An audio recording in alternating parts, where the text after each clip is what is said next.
This is my ethnic studies presentation on Indian children and spelling bees and whether it's good or bad. This paper that I read is just aspects in different directions. But wait, who is that? Is that Fernando Fruit Fly? Yes, it is. Well, Fernando, do you have something to maybe ask me or ask the audience here? Thanks. Gosh, Indian children are so smart. But one thing I also notice in this article is the use of the term racial branding. What the heck is that?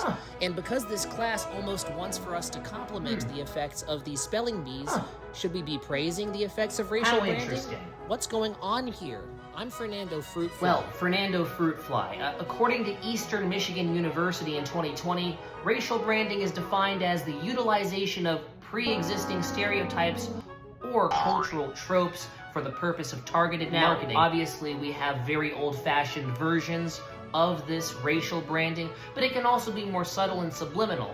It has been said that that is often what happens today. But the big million-dollar question is, can there be positive benefit to racial branding? Seems to be what this article and the questions surrounding this article posted by our professor seem to at least half insinuate.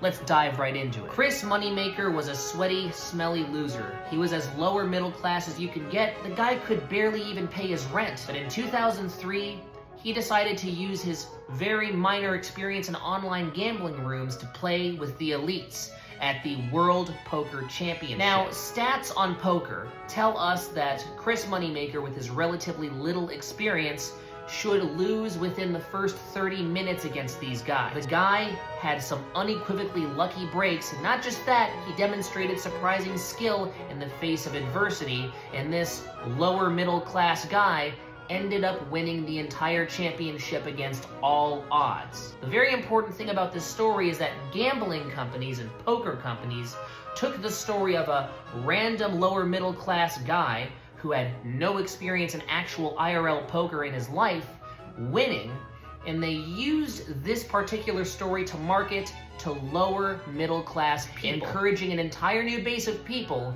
to spill their wallets to these companies. Now, this is not racial in nature, but when we're talking about groups of oppressed people, this transcends race. This appears to be a common tactic on all fronts from any company that sees an opportunity to market to the impoverished and to use their oppression as a marketing tactic. Was it good? It's been said that Indian Americans are quite weird in America. When it comes to their cultural identity, as it's been described in Shilpa Dave's paper, there is a confluence of almost contradictory stereotypes. The idea of Indian families raising these mathematical and English savant children, child geniuses, but at the same time, these families, these Indian families, come from a culture spawned a huge network of scammers.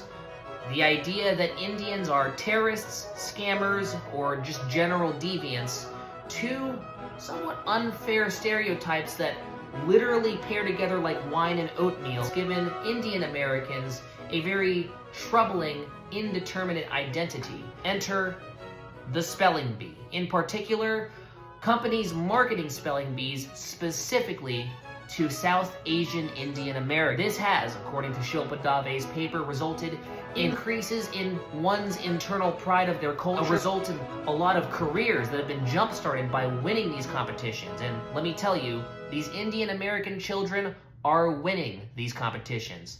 A lot. Well, that's unequivocally good, but throughout all of this, it is worth noting that this spelling bee is being marketed specifically to South Asian Indian Americans, and the South Asian spelling bee is only supposed to feature South Asians.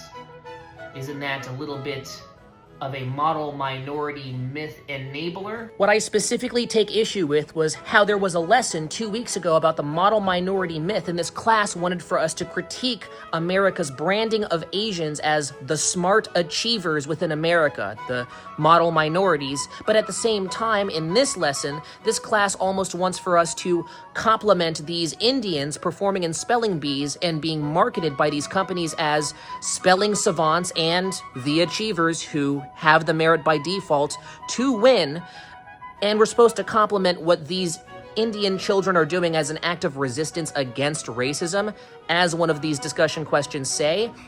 Is this not the exact same thing we were critiquing 2 weeks ago seems quite contradictory to me.